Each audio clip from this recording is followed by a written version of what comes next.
जैसे कि हमारी एमसीक्यूज की सीरीज चल रही है और इस सीरीज के अंदर यहाँ पे हम एमसीक्यूज डिस्कस कर रहे हैं आपके एग्जिट एग्जाम के लिए। तो इस सीरीज के अंदर आज एक न्यू सब्जेक्ट हम स्टार्ट करें जिसका नाम यहाँ पे रहेगा फार्मास्यूटिकल केमिस्ट्री। तो ये सब्जेक्ट हमारे डिफार्मा फर्स्ट ईयर का और इसके एमसीक्यूज आपके एग्जिट एग्जाम में आएंगे, आपके सिलेबस में सब्जेक्ट है। तो इसके एमसीक्यूज आज यहाँ पे हम स्टार्ट कर रहे हैं। तो हमारी जो यूनिट फर्स्ट है यहाँ पे, जिसके अंदर बेसिकली यहाँ पे फार्मास्यूटिकल केमिस्ट्री का इंट्रोडक्शन रहेगा, साथ में यहाँ पे आपका जो एरर्स वाला टॉपिक है ये रहेगा और यहाँ पे इम्प्योरिटीज़। तो इंट्रोडक्शन, एरर्स और साथ में इम्प्योरिटीज़। तो इन्हीं से रिलेटेड यहाँ पे टॉप 32 यहाँ पे 32 हम एमसीक्यूज देखने वाले हैं जो कि ज़्यादा इंपॉर्टेंट रहेंगे आपके एग्जिट एग्जाम के लिए। और देखिए कुछ चीज़ें यहाँ पे हम आपको क्लियर कर देते हैं। जैसे कि हमने यहाँ पे 32 बनाए हैं, लेकिन केमिस्ट्री हमारा एक ऐसा सब्जेक्ट है जिसके अंदर से जितने ज़्यादा एमसीक्यूज आप बनाना चाहें वहाँ पे बना सकते हैं, क्योंकि यहाँ पे कोई लिमिट यहाँ आपकी नहीं होती है। कहीं से भी एमसीक्यूज आपका बन के आ सकता है। तो हमें जितना पॉसिबल लगा कि ये हमारे आ सकते हैं उतने हमने यहाँ पे बना दिए। बाकी आप डिटेल में पढ़ेंगे आपको और भी अच्छे से वहाँ पे आ जाएंगे। तो जैसे कि हमारा जो ये सब्जेक्ट है फार्मास्यूटिकल केमिस्ट्री, तो ये ऐसा नहीं है कि डायरेक्टली आप यहाँ पे एमसीक्यूज देखो और आपको ईजिली ये समझ में आ जाए। इसके लिए आपको क्या करना पड़ेगा, हमारे जो टॉपिक है उनको पहले डिटेल में स्टडी करना होगा, उसके बाद आपको ये समझ में आएंगे। जैसे कि फर्स्ट हमारे यहाँ पे क्वेश्चन है, फार्मास्यूटिकल केमिस्ट्री डील्स विद। हमारी जो फार्मास्यूटिकल केमिस्ट्री है किसके साथ में डील करती है। जैसे कि हमारे यहाँ पे 4 ऑप्शन है, बायो एक्टिविटी डिटर्मिनेशन के साथ में, drug design and biologically active molecule के साथ में, फॉर्मुलेशन डेवलपमेंट के साथ में और यहाँ पे ड्रग मेटाबॉलिज्म के साथ में। सबसे पहले हम यहाँ पे आपको समझा दें, जैसे हमारी फार्मास्यूटिकल केमिस्ट्री, एक तो हमारी यहाँ पे 9, 10, 11, 12 वाली केमिस्ट्री होती है, हमारी ओनली केमिस्ट्री होती है। लेकिन यहाँ पे है फार्मास्यूटिकल केमिस्ट्री, मतलब कि हमारे जो फार्मास्यूटिकल्स होते हैं वहाँ पे जो केमिस्ट्री यूज़ हो रही है, जिसका यूज़ करके यहाँ पे ड्रग को डिज़ाइन दिया जा रहा है। साथ में बायोलॉजिकली एक्टिव मॉलिक्यूल्स हमारे होते हैं जिनका यूज़ करके यहाँ पे हम ड्रग को बनाते हैं। तो कह सकते हैं हमारी जो फार्मास्यूटिकल केमिस्ट्री होती है यहाँ पे डील करती है drug design and biologically active molecule के साथ में। तो हमारा जो ऑप्शन बी है हमारा ये करेक्ट आंसर रहेगा। अब चलिए यहाँ पे क्वेश्चन सेकंड हम देख लेते हैं, which one of the following is not type of error. कहने का मतलब है जैसे हमारी डिफरेंट टाइप की एरर्स होती हैं, तो हमारे जैसे यहाँ पे 4 ऑप्शन है, तो इनमें से एक ऐसा ऑप्शन है जो कि हमारी एरर का टाइप नहीं होता है, मतलब कि वो हमारी एरर नहीं होती है। जैसे फर्स्ट है हमारी ग्रॉस एरर, सेकंड यहाँ पे सिस्टमेटिक एरर्स, थर्ड यहाँ पे रैंडम एरर, फोर यहाँ पे सिग्निफिकेंट एरर। तो आपने अगर ये टॉपिक पढ़ा है तो आपको इसके टाइप पता होंगे। देखिए हमारा रैंडम एरर भी होता है, ग्रोस एरर भी हमारा होता है, सिस्टमेटिक एरर भी होता है, लेकिन सिग्निफिकेंट एरर हमारा नहीं होता है। तो ये एक एरर का टाइप नहीं है। तो हमारे जो ऑप्शन डी है हमारे यहाँ पे ये करेक्ट आंसर रहेगा। अब चलिए क्वेश्चन यहाँ पे थर्ड हम देख लेते हैं। तो क्वेश्चन थर्ड यहाँ पे हमारा, which one of the following error is unpredictable. देखिए यहाँ पे थोड़ा सा हम आपको और बता देते हैं एरर हमारी क्या होती हैं। तो एरर को हिंदी में हम कहते हैं त्रुटि, त्रुटि को हम सीधा कह सकते हैं गलतियाँ। जैसे सपोज कीजिए हम कोई प्रोसीडर यूज़ करके क्या करते हैं, किसी भी ड्रग को डिज़ाइन दे रहे हैं, कोई भी कंपाउंड वगैरह हम बना रहे हैं, तो क्या होता है हमें एक प्रोसीडर फॉलो करना होता है। तो वो प्रोसीडर फॉलो करते टाइम हमसे जो त्रुटियाँ गलतियाँ हो जाती हैं, जिसकी वजह से जो एक्चुअल हमारा प्रोडक्ट बनना चाहिए वहाँ पे वो नहीं बन पाता है, तो उसी को हम कहते हैं त्रुटि, मतलब कि एरर। तो हमारी कौन सी है इन फोर में से एक ऐसी एरर जो कि यहाँ पे अनप्रिडिक्टेबल होती है। एक तो ऐसी जो हमने प्रिडिक्टेबल होती है, हमने प्रिडिक्ट कर लिया, चलिए ठीक है हमारी आ सकती है। एक होती है अनप्रिडिक्टेबल, जो हमने यहाँ पे नहीं सोचा था लेकिन वो हो गई। जैसे कि ग्रोस एरर हमारी हो गई, इंटरमीडिएट एरर हो गई, साथ में डिटर्मिनेंट एरर हो गई, और यहाँ पे नॉन या इनमें से कोई भी नहीं। तो ऑप्शन जो हमारे यहाँ पे बी रहेगा। इंटरमीडिएट एरर जो होती है हमारी एक अनप्रिडिक्टेबल एरर होती है जो हमारी हो जाती है। तो ऑप्शन बी हमारी ये करेक्ट आंसर रहेगा। अब चलिए क्वेश्चन 4 हम देख लेते हैं। क्वेश्चन 4 में यहाँ पूछ रहा है, errors is the difference in. अब देखिए हमारी जो ये एरर हो रही है, तो असल में ये क्या डिफरेंस हमारा इसमें आ रहा है, मतलब किस में हो रही है ये। जैसे कि यहाँ पे मेजर्ड एंड कैलकुलेटेड वैल्यू, जो हमने मेजर किया है उसमें, साथ ही हमारी जो कैलकुलेटेड वैल्यू होती है उसमें, मतलब हमारे डिफरेंस है। मेजर्ड एंड ट्रू वैल्यू में हमारे डिफरेंस है, या हम कह सकते हैं मेजर्ड एंड एक्सपेक्टेड वैल्यू में हमारे डिफरेंस है, या फोर हम कह सकते हैं यहाँ पे नॉन, इनमें से कोई भी नहीं। तो देखिए हमारा जो क्वेश्चन है, errors is the difference in, तो हमारा जो ऑप्शन भी आएगा, errors is the difference in measured and true value. जैसे कि हमने कोई कंपाउंड, कोई प्रोडक्ट हमने बनाया, अब उसकी एक हमारी थी ट्रू वैल्यू जितनी कि हमारी वहाँ पे आनी थी, पहले से हमें पता है कि इतनी वैल्यू हमारी आएगी, और हमने जो यहाँ पे मेजर किया, तो उन दोनों का जो डिफरेंस है, मतलब कि अगर वो सिमिलर आती, बिल्कुल हल्का सा डिफरेंट होता, तो उसको एरर हम नहीं कहते, लेकिन उसमें जो डिफरेंस आ रहा है तो उसी को हम कहते हैं यहाँ पे एरर्स, मतलब कि जो मेजर हमने मेजर की है, एक हमारी जो ट्रू वैल्यू जो हमारी आनी चाहिए थी, उनके बीच का जो डिफरेंस है। तो हमारा जो ऑप्शन बी है हमारा ये करेक्ट आंसर है। अब चलिए क्वेश्चन 5 हम देख लेते हैं। क्वेश्चन 5 में यहाँ पूछ रहा है, जैसे कि हमें यहाँ पे आंसर फिल करना है और हमारा क्वेश्चन है can minimise the errors by removing the sources. तो इन फोर में से हमारा ऐसा कौन सा है जो क्या कर सकता है, यहाँ पे मिनिमाइज कर सकता है, मतलब कम कर सकता है एरर्स को बाय रिमूविंग द सोर्सेज। मतलब कि एक होती है हमारी सोर्सेज, कुछ भी चीज़ हमारी होती है ऐसे डायरेक्टली नहीं होती, कुछ ना कुछ सोर्सेज होती हैं। तो हमारी वो सोर्सेज जिनसे कि एरर हमारी हो रही है, तो उनको मिनिमाइज करके यहाँ पे एरर्स को रिमूव किया जा सकता है। जैसे कि केयर फ्रॉम एनालिस्ट, साथ में प्रॉपर ट्रेनिंग, और यहाँ पे नोनी हम कह सकते हैं बोथ एंड बी। देखिए फर्स्ट केयर फ्रॉम एनालिस्ट और साथ में प्रॉपर ट्रेनिंग। अगर आपके पास प्रॉपर ट्रेनिंग है, आपको कुछ भी चीज़ आप कर रहे हैं, तो वहाँ पे एरर होने के चांसेस बहुत ही ज़्यादा कम होते हैं। तो सोर्सेज जो है उनको हम रिमूव कर सकते हैं, जिससे कि एरर हमारी मिनिमाइज की जा सकती है। हमारी जो ऑप्शन डी है बोथ ए एंड बी, तो ये दोनों यहाँ पे हमारी हो सकती हैं। ऑप्शन डी हमारा करेक्ट रहेगा। 6 हम देख लेते हैं। क्वेश्चन 6 में यहाँ पे पूछा गया है constant error is an example of. अब देखिए हमारी जो कांस्टेंट एरर होती है ये किसका यहाँ पे एग्जांपल होती है। जैसे फोर ऑप्शन है, डिटर्मिनेंट एरर का एग्जांपल होती है, इंटरमीडिएट एरर का एग्जांपल होती है, सिस्टमिक एरर का एग्जांपल होती है हमारे बोथ। जो हमारे यहाँ पे डी ऑप्शन है हमारे करेक्ट आंसर रहेगा, यहाँ पे दोनों का एग्जाम्पल होती है, तो ये हो जाता है। अब चलिए क्वेश्चन 7 यहाँ पे हम देख लेते हैं।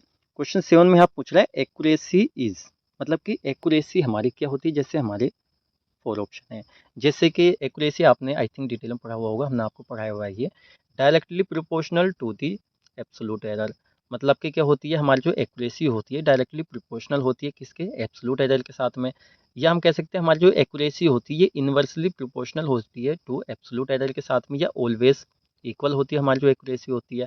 ये हमारे जो यहाँ पे डी ऑप्शन है, बोथ हमारी ए और बी दोनों हमारी यहाँ पे ये होती हैं। तो देखिए हमारा जो ऑप्शन बी रहेगा, हमारी जो एक्यूरेसी होती है इनवर्सली प्रोपोर्शनल होती है एब्सोल्यूट एरर के साथ में। तो ये ऑप्शन हमारे यहाँ पे करेक्ट रहेगा। अब देखिए यहाँ पे ना हम डिटेल में नहीं जा सकते, जैसे एक्यूरेसी क्या है, एरर्स क्या होती हैं, आगे हम देखेंगे इम्प्योरिटीज़ क्या होती हैं। थोड़ा थोड़ा हम आपको बता देंगे जितने यहाँ पॉसिबल है, लेकिन सारे हम जाएंगे तो ये हमारे जो 32 क्वेश्चन है ये हमारे 1 घंटे से भी ऊपर जाएंगे, और इतना लंबा लेक्चर ना आप देखना पसंद करेंगे ना इतना एक साथ में हम बना पाएंगे। तो डिटेल में आप पहले इसको पढ़िए, अगर आपको यहाँ पे एमसीक्यू समझ में नहीं आ रहे हैं उसके बाद आप यहाँ पे आइए, बिल्कुल ईजिली आपको ये समझ में आ जाएंगे। क्वेश्चन 8 हम देख लेते हैं। क्वेश्चन 8 में यहाँ पे क्या पूछ रहा है, तो क्वेश्चन 8 में यहाँ पूछ रहा है difference between the experimental value and true value is. आप देखिए पहले हम समझ लेते हैं हमारी एक्सपेरिमेंटल वैल्यू क्या होती है और साथ में ट्रू वैल्यू क्या होती है। तो एक्सपेरिमेंटल वैल्यू हमारी वो होती है जो एक्सपेरिमेंट करने के बाद में निकलती है, ट्रू वैल्यू हमारी वो होती है जो हमें एक्सपेरिमेंट करने से पहले पता होती है। तो ट्रू वैल्यू का मतलब क्या होता है, जैसे हम कोई एक्सपेरिमेंट कर रहे हैं और हमें पहले से पता है हमारी ट्रू वैल्यू ये है, तो हम एक्सपेक्ट करते हैं कि हमें भाई जब हम एक्सपेरिमेंट हमारा कंप्लीट हो तो ट्रू वैल्यू की तरह, मतलब पूरा बिल्कुल एक्यूरेट तो नहीं आते लेकिन बिल्कुल थोड़ा सा डिफरेंट है उसके आसपास आए तो हमारा एक्सपेरिमेंट वहाँ पे सक्सेसफुल होता है। तो डिफरेंस क्या होता है, जैसे हमारा एब्सोल्यूट होता है, डायनेमिक होता है, ग्रोस होता है, रिलेटिव होता है। तो कह सकते हैं यहाँ पे difference between the experimental value and true value is absolute, ये होता है हमारा एब्सोल्यूट। तो ये हमारा ऑप्शन यहाँ पे करेक्ट रहेगा। अब चलिए क्वेश्चन 9 हम देख लेते हैं। क्वेश्चन 9 से हमारी स्टार्ट होती है यहाँ पे इम्प्योरिटीज़, तो इससे रिलेटेड यहाँ पे एमसीक्यूज देखने वाले हैं। तो पहले हम समझ लेते हैं इम्प्योरिटीज़ हमारी क्या होती हैं। तो इम्प्योरिटीज़ को हिंदी में हम कहते हैं अशुद्धियाँ। और देखिए अशुद्धियाँ नाम से आपको सीधा क्लियर हो रहा होगा, जैसे सपोज कीजिए हम कोई ड्रग बना रहे हैं, हम कोई कंपाउंड बना रहे हैं, तो हम जब उसको बना रहे हैं तो क्या होता है उसके अंदर इम्प्योरिटीज़ तो आती हैं। होता क्या है कि लिमिट तक वो चल जाती हैं, लेकिन लिमिट से वो ज़्यादा होती हैं तो क्या होता है बॉडी में हम कोई ड्रग को ले रहे हैं तो साइड इफेक्ट कोज कर सकती हैं। और कभी कभी ऐसा होता है ज़्यादा इम्प्योरिटीज़ वाली ड्रग वगैरह हमने बॉडी में ले ली तो वहाँ पे हमारी डेथ वगैरह भी कोज वो कर सकती हैं। इसलिए इम्प्योरिटीज़ अशुद्धियों का हमें ध्यान करना होता है। तो कहने का मतलब है यहाँ पे impurities imparts their effect on. तो हमारी जो इम्प्योरिटीज़ होती हैं, तो जैसे हमारी कोई ड्रग है तो वहाँ कहाँ पे उस पर इफेक्ट डाल रही हैं। जैसे यहाँ पे डिक्रीजिंग कर देती हैं toxic effect, decreasing self life, increase compatibility, यहाँ पे इंक्रीज थेरापेटिक इफेक्ट। थोड़ा सा माइंड का यूज़ कीजिए, इम्प्योरिटीज़ कभी भी थेरापेटिक इफेक्ट यहाँ पे इंक्रीज नहीं कर सकती, टॉक्सिक इफेक्ट को डिक्रीज नहीं कर सकती, इंक्रीज वो भले ही कर दें, और इंक्रीज कंपेटिबिलिटी ये भी नहीं होगा, हमारा जो ऑप्शन भी है। तो हमारी जो ड्रग होती है उसकी जो सेल्फ लाइफ है उसको डिक्रीज मतलब कि कम कर देती हैं। कोई भी हमारी चीज़ें अगर जितनी प्योर फॉर्म में होगी उतनी ज़्यादा चलेगी, जितना वो हमारी इम्प्योरिटीज़ अशुद्धियाँ मतलब उसके अंदर होंगी उतना हमारा वो कम चलेगी। तो ऑप्शन भी हमारा ये करेक्ट आंसर, और इसी के साथ में आपको ये भी समझ आ गया होगा इम्प्योरिटीज़ हमारी क्या होती हैं। चलिए क्वेश्चन 10 हम देख लेते हैं। क्वेश्चन 10 में यहाँ पे पूछा गया है which one of the following is not a source of impurity. आप देखिए यहाँ पे स्पेलिंग मिस्टेक हो गई है, यहाँ पे टाइपिंग करते में हो जाता है कभी कभी, तो आप यहाँ पे कर लेंगे इम्प्योरिटी और इसको काट देंगे। तो क्वेश्चन हमारा which one of the following, जैसे हमारे फॉलोइंग में हमारे फोर यहाँ पे रहेंगे, is not a source of impurity. Impurity की सोर्स यहाँ पे नहीं होती है।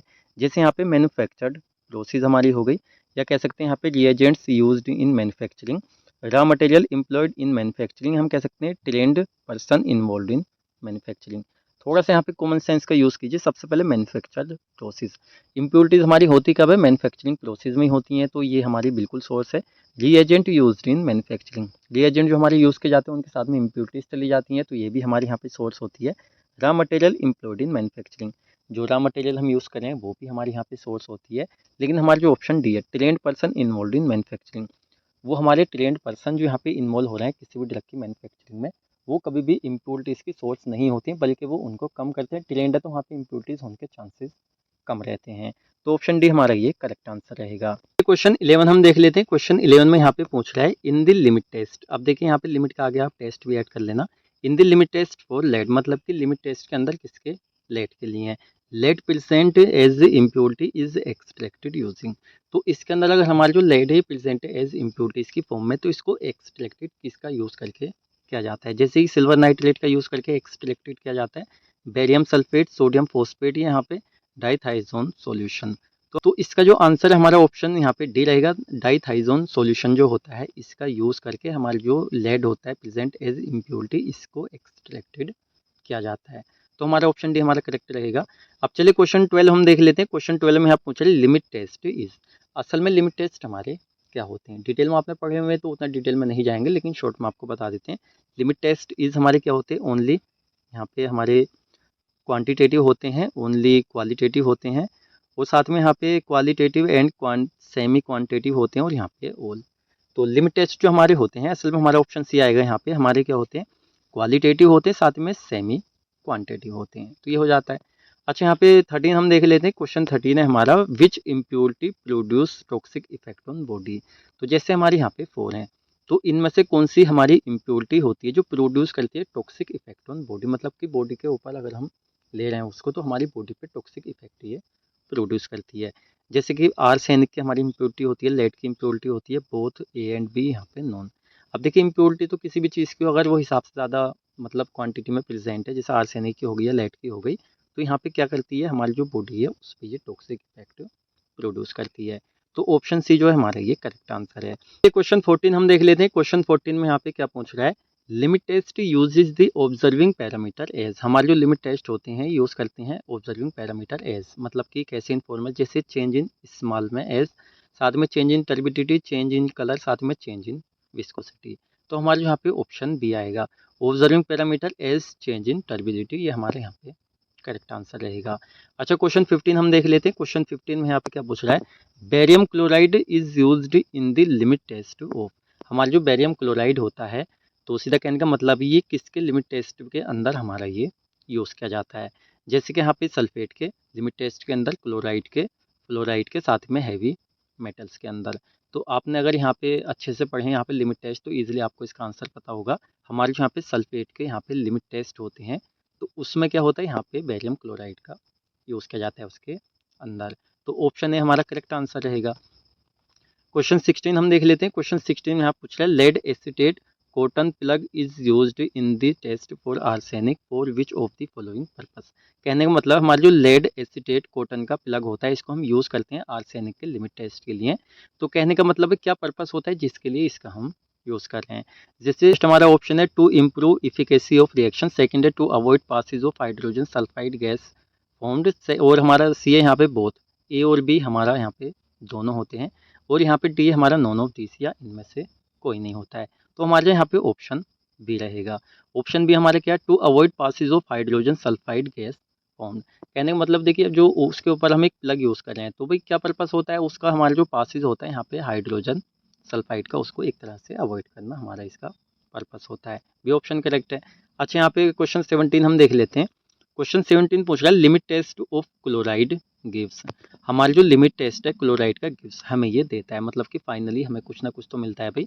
जैसे यहाँ पे वाइट पीपीटी मिलता है बेरियम क्लोराइड का, जो हमारा फाइनल रिजल्ट आता है, ये कह सकते हैं वाइट पीपीटी मिलता है वो सिल्वर क्लोराइड का। पीपीटी का फुल फॉर्म होता है प्रेसिपिटेट, ठीक है ना। सिल्वर क्लोराइड का पीपीटी मिलता है जो कि हमारा वाइट होता है, साथ में यहाँ पर white PPT of HCl hydrochloride, और डी हमारा नॉन ऑफ दीज। तो हमारा जो यहाँ पे आंसर रहेगा ऑप्शन बी रहेगा। तो जब हम क्या करते हैं क्लोराइड का लिमिट टेस्ट करते हैं तो फाइनली हमें जो रिजल्ट मिलता है वो मिलता है हमें white PPT precipitate of silver chloride. तो यहाँ पे करेक्ट आंसर रहेगा। चलिए क्वेश्चन 18 हम देख लेते हैं। क्वेश्चन 18 में यहाँ पे क्या पूछ रहा है, limit test of iron gives precipitation of. तो हमारा जो आयरन का लिमिट टेस्ट होता है, गिव्स मतलब कि देता है, प्रेसिपिटेशन ऑफ मतलब प्रेसिपिटेशन देता है, ऑफ का मतलब किसका देता है, इस तरह से आप समझिए। जैसे brown colour in acidic medium, ये हमें देता है इसका प्रेसिपिटेशन। साथ में यहाँ पे pink to reddish purple colour in acidic medium, इसका हमें देता है। साथ में यहाँ पे deep blue colour in alkaline medium, और यहाँ पे डी है हमारा नॉन ऑफ दीज। तो हमारा जो यहाँ पे ऑप्शन बी रहेगा। तो हमारा जो आयरन का लिमिट टेस्ट होता है, प्रेसिपिटेशन देता है हमें pink to reddish purple colour in acidic medium. तो ऑप्शन बी हमारे यहाँ पे करेक्ट आंसर रहेगा। क्वेश्चन 19 हम देख लेते हैं। क्वेश्चन 19 में यहाँ पे पूछ रहा है limit test of iron requires standard solution of. तो हमारा जो आयरन का लिमिट टेस्ट होता है तो इसको कौन सा स्टैंडर्ड सॉल्यूशन रिक्वायर होता है, मतलब किसका, जैसे फेरस फुमेरेट का, फेरस सल्फेट का, और साथ में यहाँ पे फेरिटिक अमोनियम सल्फेट का, और D a none of these. तो हमारा जो आयरन का लिमिट टेस्ट होता है इसको रिक्वायर होता है standard solution of ferric ammonium sulphate का। तो ऑप्शन जो हमारा सी है हमारे ये करेक्ट आंसर रहेगा। क्वेश्चन 20 हम देख लेते हैं। क्वेश्चन 20 में यहाँ पे क्या पूछ रहा है, dil hydrochloric acid is not used in limit test of sulphate if. मतलब कि हमारा जो दिल हाइड्रोक्लोरिक एसिड होता है ये यूज़ नहीं किया जाएगा लिमिट टेस्ट में सल्फेट के, इफ अगर हो, क्या हो, जैसे कि एनालाइड जो है हमारा एक साल्ट हो, साथ में HCl हमने पहले से यूज़ कर लिया है सैंपल प्रिपरेशन में, तब ये हम कह सकते हैं एनालाइड जो है हमारा हाईली एसिडिक है या हाईली बेसिक है। तो हमारा जो ऑप्शन बी रहेगा। ठीक है, हमारा जो दिल हाइड्रोक्लोरिक एसिड है इज़ नॉट यूज्ड, ये हमारा यूज़ नहीं किया जाएगा in the limit test of sulphate. Sulphate के लिमिट टेस्ट में इफ़ अगर हमारा जो HCl है वो पहले से यूज़ कर लिया गया है सैंपल प्रिपरेशन में, क्योंकि क्वांटिटी का भी हमारा मैटर होता है। तो ये हमारा ये रहेगा। तो ऑप्शन बी हमारा करेक्ट आंसर रहेगा।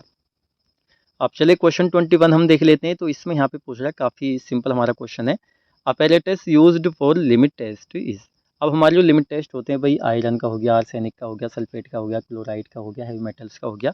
तो इनके लिए जो अपैरेटस हमारे कौन से यूज़ किए जाते हैं, जैसे टेस्ट ट्यूब यूज़ की जाती है, म्यूजरिंग सिलेंडर यूज़ किया जाता है, नेशनल सिलेंडर यूज़ किए जाते हैं, या ऑल ऑफ दी भैया सारे। तो हमारे जो यहाँ पे ऑप्शन सी रहेगा, नेशनल सिलेंडर जो है हमारे यहाँ पे ये यूज़ किया जाता है। अब चलिए क्वेश्चन 22 हम देख लेते हैं। तो ये क्वेश्चन आई थिंक थोड़ा सा हमसे गलत टाइप हो गया, ये थोड़ा समझ से बाहर जा रहा है। जैसे कि arsenic in presence of acid, मतलब कि हमारा जो आर्सेनिक है एसिड की प्रेजेंस में, and a reducing agent is converted into. Question को आप सिंपली समझ लीजिए, हमारा जो आर्सेनिक होता है ये एसिड की प्रेजेंट में एक तरह से हमारा कन्वर्ट हो जाता है, किस में, आर्सिन गैस में हो जाता है, साथ ही में आर्सिन गैस में हो जाता है, आर्सेनिक ऑक्साइड में, यहाँ पे नॉन में। देखिए यहाँ पे आर्सिन गैस और आर्सिन गैस, यहाँ पे आई और ई का डिफरेंट है, इसको आप समझना। हमारा जो ऑप्शन बी होता है, हमारा जो आर्सेनिक होता है ये एसिड के प्रेजेंट में कन्वर्ट हो जाता है आर्सिन गैस में। तो ऑप्शन बी हमारे ही करेक्ट आंसर रहेगा। बाकी हम इसको टेलीग्राम पे ये वाला क्वेश्चन आपको देंगे। अगर यहाँ पे कुछ बाई चांस कुछ मिस्टेक हो रहा है, जो कि हमें लग रहा है कुछ हो गया है, तो उसको कलेक्ट करके आपको टेलीग्राम पे दे देंगे, जिससे आपका ये क्वेश्चन वहाँ पे सही हो जाएगा।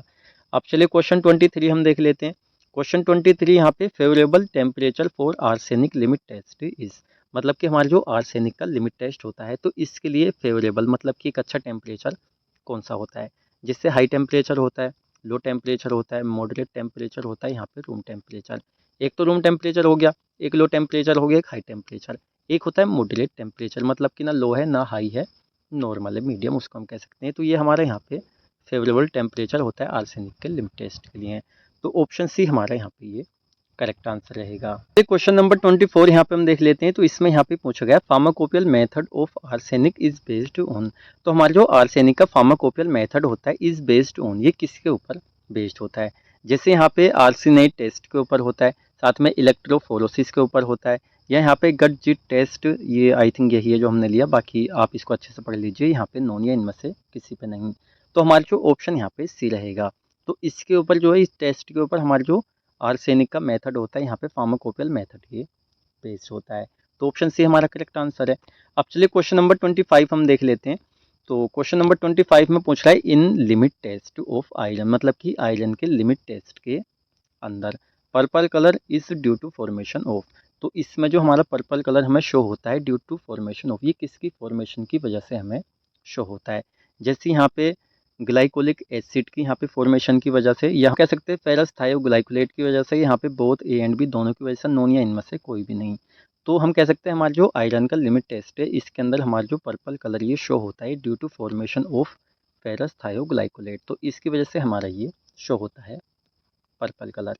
तो हमारा ऑप्शन भी हमारा करेक्ट आंसर है। देखते हैं क्वेश्चन 26। तो 26 में यहाँ पे क्या पूछ रहा है, use of alcohol in limit test is, मतलब कि जो हमारे लिमिट टेस्ट है इनके अंदर जो एल्कोहल का यूज़ किया जाता है तो किसके लिए किया जाता है, मतलब कि टू गेन अनसेचुरेशन, जो हमारी अनसेचुरेशन होती है उसको गेन करने के लिए, टू रिड्यूस अनसेचुरेशन, जो अनसेचुरेशन है उसको रिड्यूस करने के लिए, कम करने के लिए, डी हम कह सकते हैं टू प्रिवेंट सुपर सेचुरेशन, और डी हम कह सकते हैं टू अटेंड सुपर सेचुरेशन। तो इनमें से कौन सा हमारा ऑप्शन है जो यहाँ पे करेक्ट रहेगा, तो हम कह सकते हैं यूज ऑफ एल्कोहल, एल्कोहल का जो हम यूज़ करें इन लिमिट टेस्ट इजी हम करते हैं किस चीज़ के लिए, हमारा जो ऑप्शन सी है टू प्रिवेंट सुपर सेचुरेशन, तो इसके लिए यहाँ पे एल्कोहल का हम यूज़ करते हैं लिमिट टेस्ट के अंदर। तो ऑप्शन सी हमारा करेक्ट है। अब ये क्वेश्चन 27 हम देख लेते हैं। तो इसमें यहाँ पे पूछ रहा है water is free from organic impurities. तो जैसे कि हमारे यहाँ पे 3 टाइप के वाटर हैं, तो इनमें से एक हमारा ऐसा वाटर का टाइप होता है जो फ्री होता है ऑर्गेनिक इम्प्योरिटीज से। फर्स्ट जैसे हमारा डिस्टिल्ड वाटर होता है, सेकंड टेप वाटर होता है, नॉन डिस्टिल्ड वाटर होता है, ये हमारे ओली हमारे ये सारे होते हैं। तो सोचिए क्या हो सकता है, काफ़ी आसान हमारा क्वेश्चन है। तो ये हमारा जो ऑप्शन ए रहेगा, हमारा जो डिस्टिल वाटर होता है ये हमारा फ्री होता है ऑर्गेनिक इम्प्योरिटीज से, तो हमारा ये हो जाता है।